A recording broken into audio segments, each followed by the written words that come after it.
Fabulous stuff. The result the same, 6-4, 6-3. Chang would reach 3 more finals later in the year. Hi, this is Pete Sampras. But well though Chang played, he couldn't displace the man who's been on top of the pile for the last 3 years, Pete Sampras. He won the US Open in 1990 as a 19-year-old. Then he found it hard to cope with the pressure and being in the limelight. Now he's a much more mature young man. Takes it in his stride. Was that cool? When I was 19, I was so young, not even playing, but just off the court, dealing with the media and people in general. I was really uncomfortable, and I think I've just gotten used to that over the past 3 or 4 years.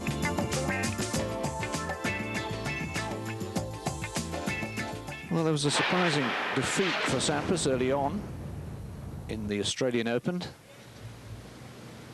That cost him the #1 spot. Thomas Muster took over after Sampras had lost to Mark Philippoussis, but Sampras had a chance to regain the #1 spot when he faced Andre Agassi in the final of the Sybase Open in San Jose. Mind you, if Agassi won, he too would take over from Muster as the #1. On the day, though, there was only one man who was the #1. First set, Sampras, 6-2. And he was only just loosening up, ripping the big serve, 124 miles an hour. 5-3 now, second set, match point.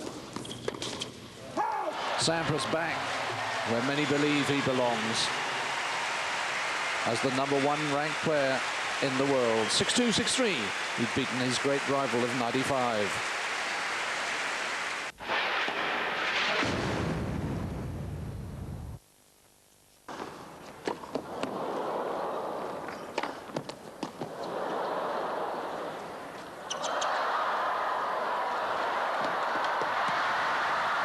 And how about that?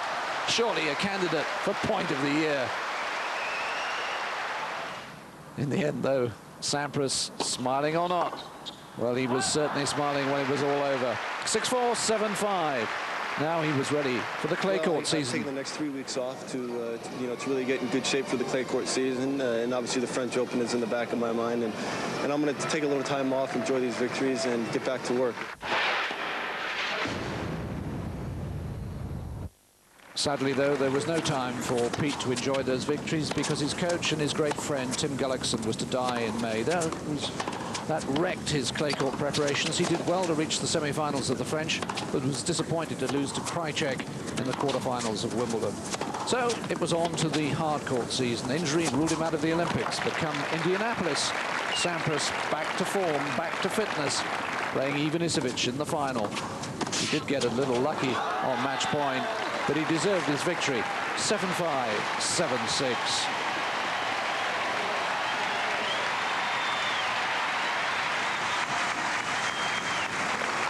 Delena, his girlfriend, pleased to see him back in the winner's circle.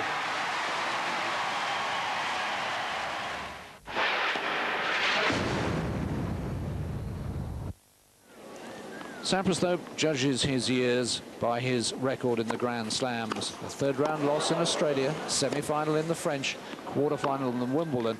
Not good enough, but he had one last chance to remedy that.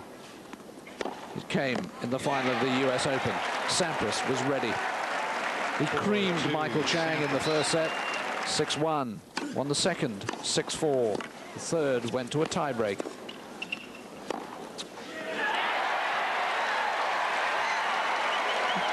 He made an amazing recovery against Alex Corretja in the quarters, in which he was dead on his feet, being physically sick in a fifth set tiebreak, and still held on to win from match point down. And now he was the US Open champion again. He turned his year around. It was the win he really wanted. No wonder his supporters celebrated with him. Lepeshin, Kavelnikov's coach, was looking worried.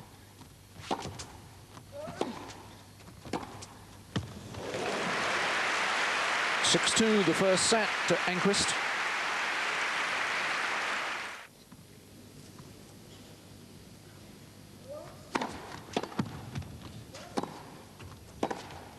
Second set to the Swede, 6-4. The ground shots were working a dream. He slackened off a little bit in the third, gave Kafelnikov an early break, but came roaring back.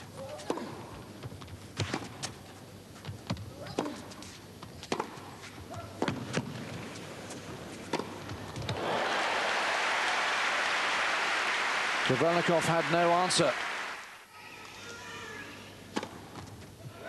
The first Mercedes Super 9 victory for Thomas Enquist, 6-2, 6-4, 7-5.